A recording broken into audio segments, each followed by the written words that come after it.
Welcome to the Maxwell Leadership Podcast. This is the podcast that adds value to leaders who multiply value to others. My name is Mark Cole. I'm the CEO of Maxwell Leadership.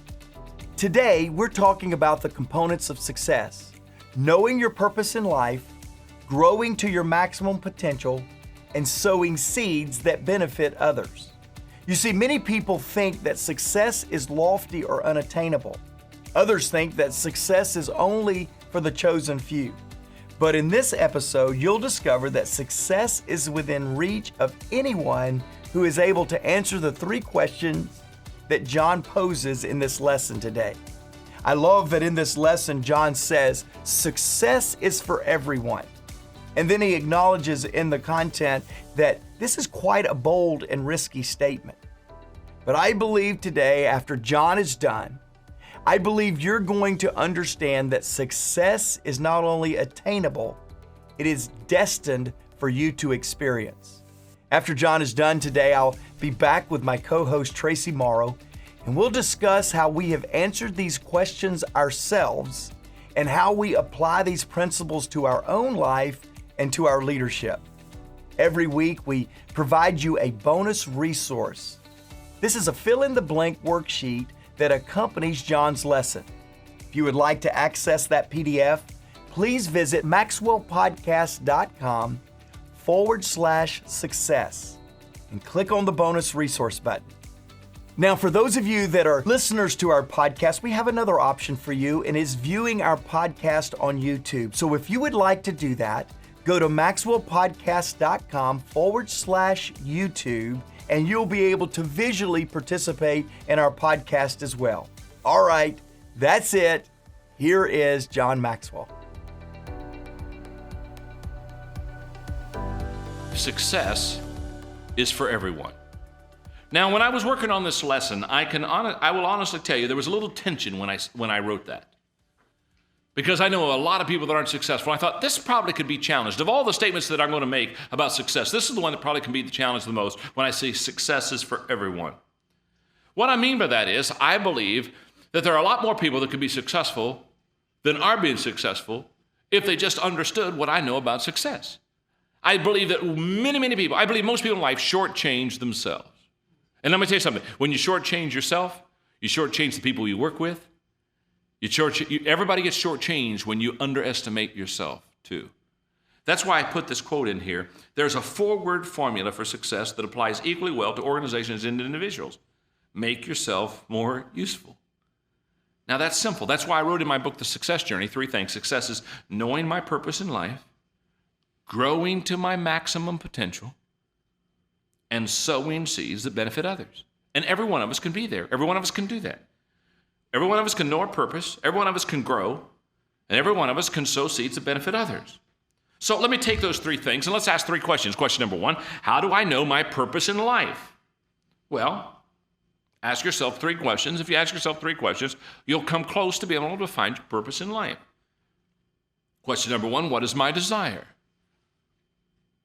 What do I dream about? What do I love? Number 2, what are my talents? Nothing is worse than a person having a dream that doesn't fit their talent mix. You're in a heap of trouble. You're going to be a wannabe all of your life.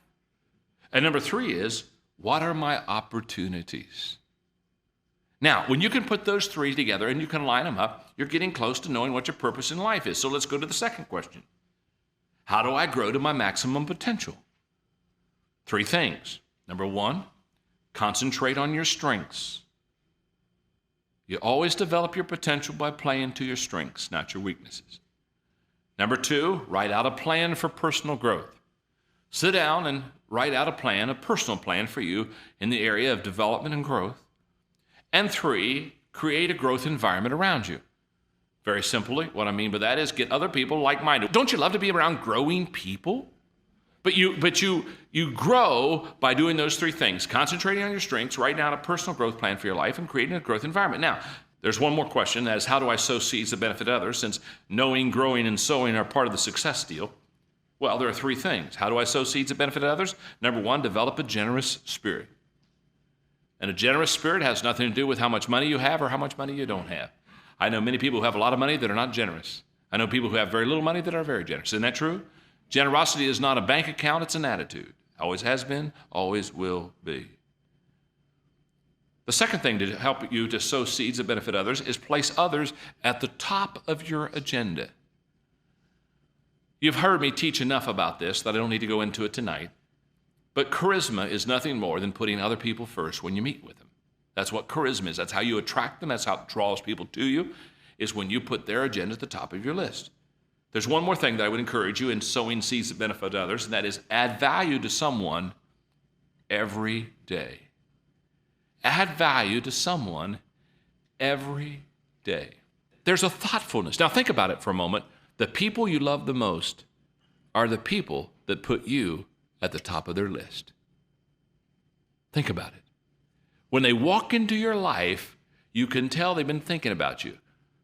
You can tell that your interest is their interest. Your concerns are their concerns. That's how you sow seeds in the lives of others. Danny Thomas said it so well. It's in your notes. Success in life, he said, has nothing to do with what you gain in life or accomplish for yourself. It's what you do for others. Oh, and a terrific paragraph here. Learn, earn, return. These are the three phases of life. The first third should be devoted to education. The second third to building a career and making a living. And the last third to giving back to others, returning something in gratitude. Each stage seems to be a preparation for the next one. And I believe that. I believe that. You got to take them in sequence. This is not in your notes, and you don't have to put it in your notes. But when I was working on this statement, because success is for everyone, is I think it's kind of a bold statement. I think it's kind of a risky statement. I think it's out on the edge a little bit. I mean, I think that somebody can say, I'm not sure success is for everyone. I believe it is. I especially believe it is when you go back to the definition of what I think success is, knowing my purpose in life, growing to my maximum potential, and sowing seeds. I believe everybody can know their purpose. I believe everybody can grow, and I believe everybody can help others. I mean, so when you take that, what I call a good, mature definition of success, I believe everybody can be successful. But as I was wrapping this up and looking back, what I do is as I write my notes, and I got them here, as I write my notes, sometimes when I finish one thought, I go back and look at it, and when I look back at successes for everyone, in the bottom page here of my notes, I jotted down just a few things, and just listen to this. When I say success is for everyone, what I mean is that most people sell themselves short, and therefore they sell those around them short. Most people need someone to believe in them. Once success is understood and experienced, it's easier to reproduce it and do it again. And then I put down the last thing, my greatest joy is helping other people become successful. Do you really want to be successful? Let me tell you something. Help other people become successful. Oh, it compounds. The only thing I want you to know is, you see, if you just strive to be successful yourself, the good news is you may someday climb the top of the mountain. The bad news is nobody's with you. That's why when you hear the statement, it's lonely at the top, that's used as a leadership statement. But can I tell you something? A leader never said that. A leader never said it was lonely at the top. I guarantee you. You say, why do you mean by that, John? It's very simple. How do you define leadership? You define leadership by the fact you've got followers. If nobody's following, you ain't leading nothing. So the guy that says it's lonely at the top, can I tell you something? He's not a leader. He just took a journey by himself. Don't do that. Take someone with you. The greatest joys I happen to have Steve with me, who's my son-in-law, and we talked all the way down here. I mean, we were on the plane. I mean, we talked in the airport, we talked in the car, we talked on the plane. We talked all the way down here. And I had such a warm feeling when I was done because I thought, I'm pouring into his life. I mean, he's a kid, but I'm pouring into his life. You make other people successful, and it will compound your success unbelievably. Hey, podcast listeners. How would you like to be equipped with the tools to continue your personal growth and refine your strengths and weaknesses, all while being surrounded by growth-minded leaders like yourself? You may have heard of our International Maxwell Conference, or IMC. It's our biannual event in which Maxwell Leadership certified team members come from all around the world to grow and learn together. IMC this August is the first time we're opening the event to the public by kicking the event off with our first ever Personal Growth Day. This is a 1.5-day event on August 29th and 30th in Orlando, Florida. And it's designed to dig deeper into who you are and how you tick so that you can become the best version of yourself. If you're unable to attend Personal Growth Day in person, we also offer virtual access to the event. If you would like to participate in a one-of-a-kind experience and stand shoulder to shoulder with growing leaders who will sharpen your skills and equip you to create powerful, positive impact in your life, go to maxwellleadership.com/personal growth day to learn more or get your ticket. We'll see you there.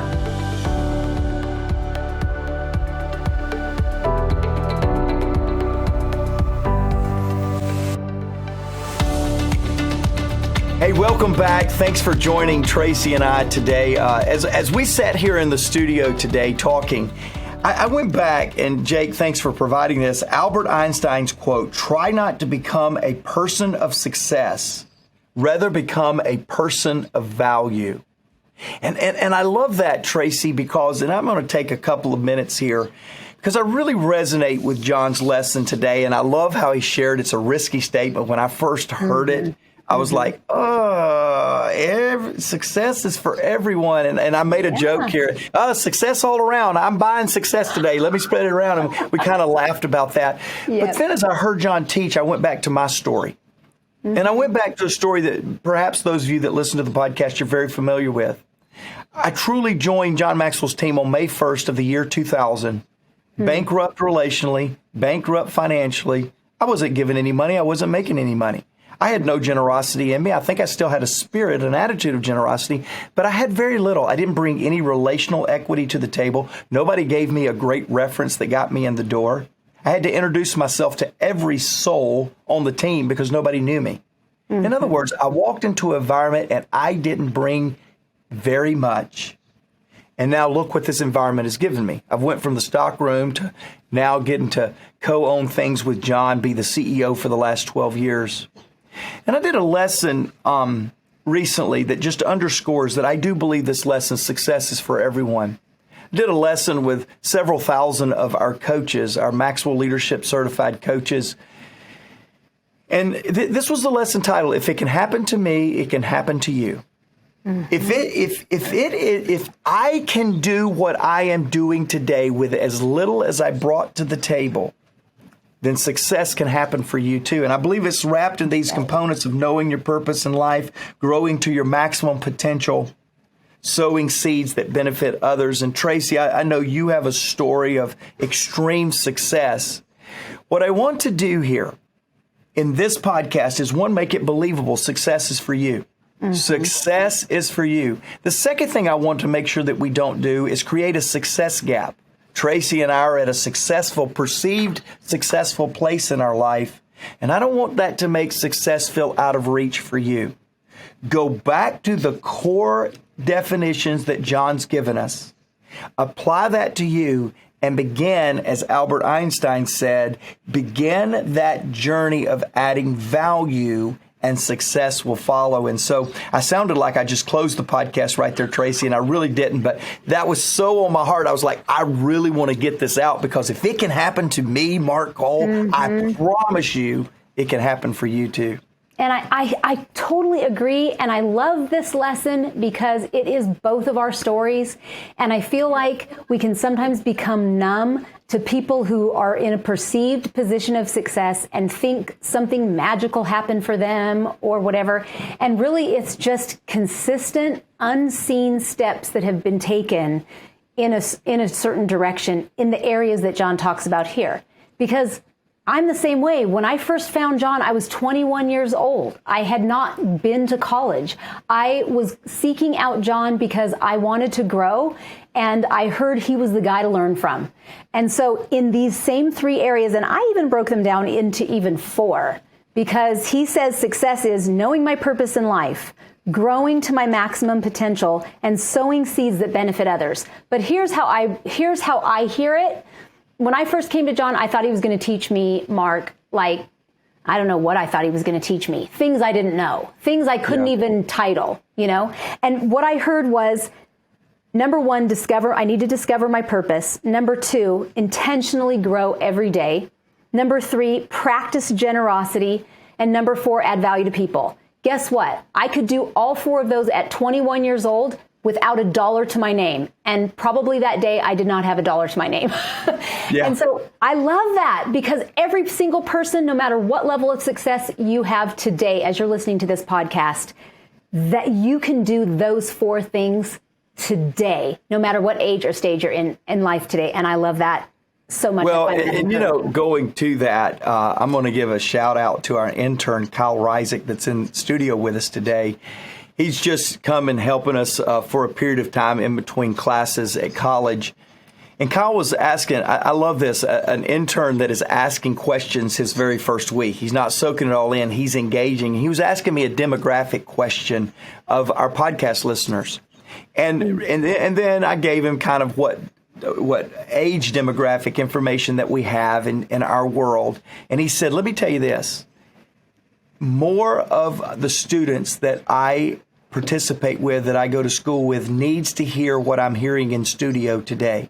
He said, we've got to figure out a way to get this podcast into the next generation, into the college age kids, into the high school kids. And his point is because this will help us, he's in that age group, this will help us set the courses in life that will make decisions that will lead us to a greater life of success and definitely a greater life of significance. And then, Traci, you come out of this talk and say, hey, for me, it was 21 years old. I was at this shaping age, this age to where I wanted to figure out what I was going to do when I grow up. And that's where you begin to set your course on these 4 attributes that you just shared. Love that. Yeah, and you know what? Let me just say something before we aren't even to our first point yet, but let me just say, yesterday I was in the kitchen with my 16-year-old son. And I was making pasta, and he, you know how it goes with teenagers. The conversations just pop up when you're just doing regular life things. And it turned into a conversation very similar to this one, where he was trying to figure out something in his life, and he was processing it all in his own head. And he had said he had talked to some of his friends about it. And I had just said, like, buddy, you know what? This is the value of parents. It's not just to process it through your head, or other kids who are at your stage of life who can only see from 16 years old and less. Go higher. That's what the value of parents is. Talk to us and help us see, like, processing through maybe, you know, how you can add value in a different way and get your eyes off of yourself. I love this statement. That it's not that you should be thinking of less of yourself, but think of yourself less. That's generosity. And so don't think less of yourself. I don't want you to think less of yourself, but sometimes we need to think of ourselves less and look at other people. And that's when we really start to get in this first point is, how do I know my purpose in life? And I feel like there are podcast listeners, because I know this was me too. And so I know you can relate to this. I don't know if this was you, Mark, but I just didn't know my purpose in life for a while. I felt like it was this big, huge, abstract thing. And so I just started growing and trying to be generous in spirit. I didn't have a lot of money to be generous with, but I tried to be generous in spirit with my time. I started to be generous with the way that I spent my time with people. And the more I did that, the more I discovered my purpose. And so do you have any advice for people who are at that place where they want to dive into growth, but they don't really know their purpose yet? That age group, kind of what you were talking about, might not know their purpose yet. Well, it's so funny as you were saying that. I number one, I'm going to question 1 and question 2 right here about how do I maximize my potential, which is where you talked about growth, Traci. Mm-hmm. And I'm sitting here and you're going, yeah, for a while I didn't know my purpose. I'll be honest with you. It wasn't until 31 that I even knew I was supposed to know my purpose. Have one. It wasn't until about 32 or 33 before I realized, hey, I've got a purpose too. And then it was a little bit later than that when I could state my purpose. So let's be really clear. People like Kyle in the studio today, Javon, all these young men and women that I get to interact with that's seeking purposeful things, I'm going, you guys have no idea. You're a decade, if not more, ahead of me. Yeah, because I'm 30 years old, bebopping along, joining John Maxwell's team as an entry level. And somebody said, what's your growth plan? And I went, I don't know. And then they said, well, what's your purpose? And I went, purpose? To wake up, to eat, to find somebody that likes me? I mean, this purpose question was so much bigger than me. Right. And so now let me tell you why I've got to link question, how do I know my purpose? And then 2, how do I grow to my maximum potential together? Mm-hmm. I have to do that. Because it was as I began to chart my course for growth that I began to realize my potential in life. Mm-hmm. I don't believe, based on my life, I spent 30 years living out a purpose, but guess what? It was everybody else's purpose for me. Yes. It wasn't my purpose.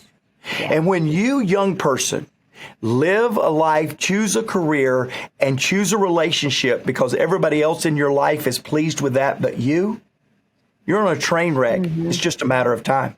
That's right. Because the purpose has got to resonate within you deeper, that when all odds are stacked against you, you mm-hmm. still chase your purpose. When everybody says, no, that's the craziest thing I've ever heard, you still go after it. That's what a real purpose is. It is defiable against all odds and against all affirmation and confirmation of those around you.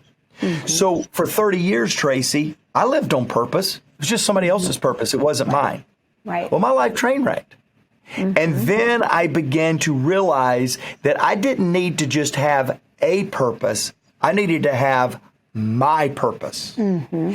And when I began an intentional path of growth each and every year, for 3 years, I just grew myself. I intentionally pursued growth.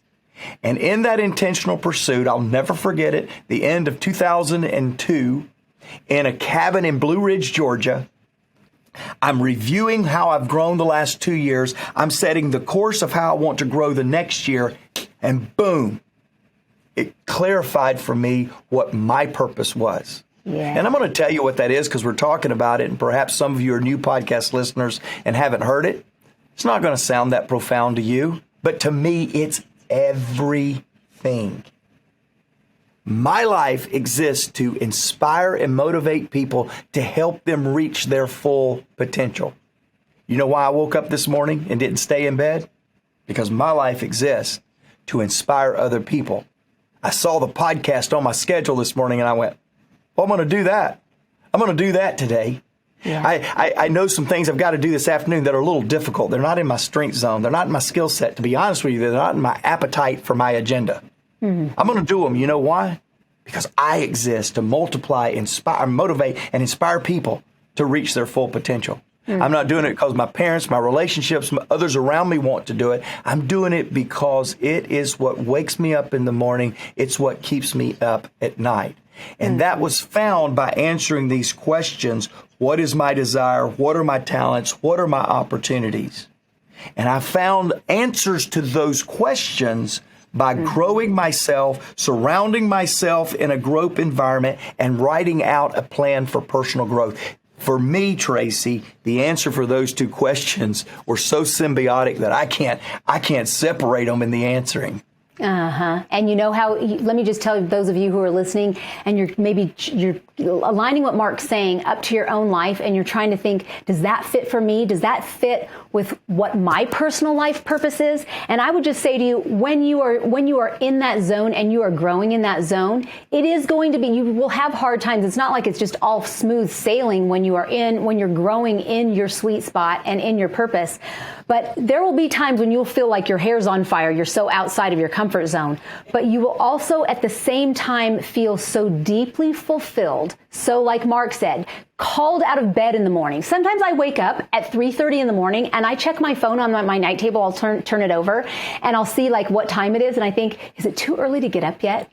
Yeah, my body probably, I know what I need to do today, and I probably need a little bit more sleep, but sometimes I'm so excited to get into my day. I remember my mom saying that. Like, I look forward to waking up in the morning because I can't wait to get into my day and what I do. That is somebody who is driven by purpose and every day getting up to do your purpose, so that while you might have days where you feel stressed or you might feel out of your zone or like your hair's on fire because you're so uncomfortable because you're out of your comfort zone, you're still your heart's on fire. You're excited to get up and get into it. And when you are in a growth environment where other people are in that same space, it even pulls you deeper. What's that quote? I'm going to misquote it, but John always says, like, when you're in the deep waters, it doesn't matter how deep you are.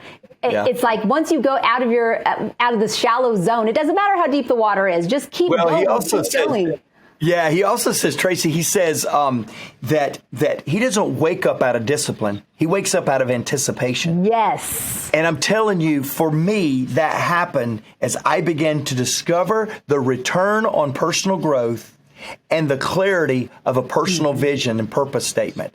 And that anticipation, and that's what I really want you to have at the end of this, is this pursuit for growth, this pursuit for clarity in your purpose. Success will come with those things. That's exactly right. And another thing I'd like to touch on, and I know this is something that's important to you, is practicing generosity. Yeah. And this is something that John does, I think, perhaps better than anyone. I mean, that's why he's a mentor to both of us. I am drawn in by John's generosity. He is just such a generous human being. And I'm not talking about money. I'm talking about his spirit of generosity. When you are around John, you just feel his care, his concern for you. You can tell he's prepared. He's looked forward. He's anticipated spending time with you. And that is something that, to me, draws me in. And I want to be like that. I want to make other people feel the way I feel when I'm with John, because he is so generous in his spirit. Can you talk a little bit about generosity and what that looks like for you in your leadership and in your personal life? Yeah, and I can give you a funny story that just happened this past weekend. We're recording this now, and John and I were just traveling together. And and so this all backs up John's statement that I want us all to get, and I will tell you this story. But he said generosity is not a bank account. It is an attitude. And so many people think that when they reach a certain earning threshold, or when they pay off their car, their house, or when I start making real money, for all you college students out there listening, I'll start being generous then. Yeah, maybe. But it won't be because you got money. It'll be because you got an attitude of generosity. There's a big difference in a big bank account and people that have no generosity, and a small bank account with people that are abundant at everything that they do. John this week, and John's really taught me to, by standards, over-tip, over-express appreciation to those that are in the service industry. And so we were at a really nice hotel this past week, and the guy helped us with our luggage. He helped us with this. He did a lot of great things. And so I gave him a very generous, like, John Maxwell inspired tip. I mean, I gave him like a really nice tip for what he had helped me with that day. And the guy was just blown away. He said, Mr. Cole, thank you. We came down one day later. Mr. Cole, thank you. We came down the next day, and he said, Mr. Cole, you've just been so good, so nice. Thank you very much. Well, then I watched John slip over behind the car and slip in what I knew was a $100 bill. And he got back in the car, and I said, he remembered your name too. Why are you trying to get him to quit being so appreciative to me? He said, Mark, it just struck me. This is him. This is him. And I cut up with him, and we had this crazy sense of humor. But I was acting like he was trying to trump me and being more generous, out-tip me and get more affirmation from the guy that was serving us with our luggage and all that. And I said, John, why'd you just out-tip me? And he said, anybody that appreciates something so much as he did the first day we got here probably has a need, Mark, bigger than you and I could imagine. And I just felt compelled that I need to go double and triple what you had done for a guy that was showing that much generosity. And I went, golly, what a brilliant, I mean, I'm not making this just happened. What a brilliant attitude of generosity. John goes, man, this guy is so grateful. I bet you a little bit more generosity would go a long way in this young man's life. Because we're in a city that has truly been shut down until recently. If he's dependent on tips, he's probably accumulated a lot of bills.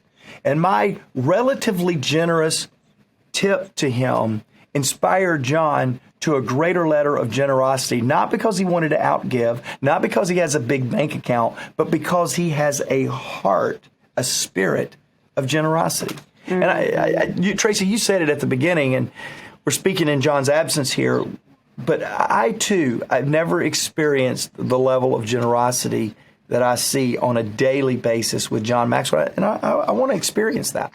I do too. And we can all start practicing that now. Even if you don't have money, the resources financially, you can start with your time. You can start with being generous with love and kindness toward people. That, not everybody's kind to people, especially, gosh, you just go out. There's a lot of angst with people right now because of those bills, because people haven't been able to work. There's a lot of angst in private lives. And so when you're generous with kindness to people, you can just see how they're taken aback and they're grateful for it. And so imagine if we're giving 2 and 3 times more generosity and kindness towards people, right. How that's going to be. I'll toss it back to you, but the last thing that I really want to share with people is the other day when I had a phone call with John, I would just want to share with our audience what he shared with me because it was greatly impactful for me and I wrote it down. And he said to me, Traci, I have found that most people do better when they're believed in.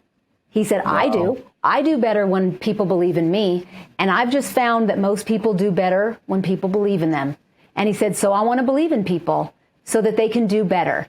And I thought that's a generosity again, but it's also valuing people.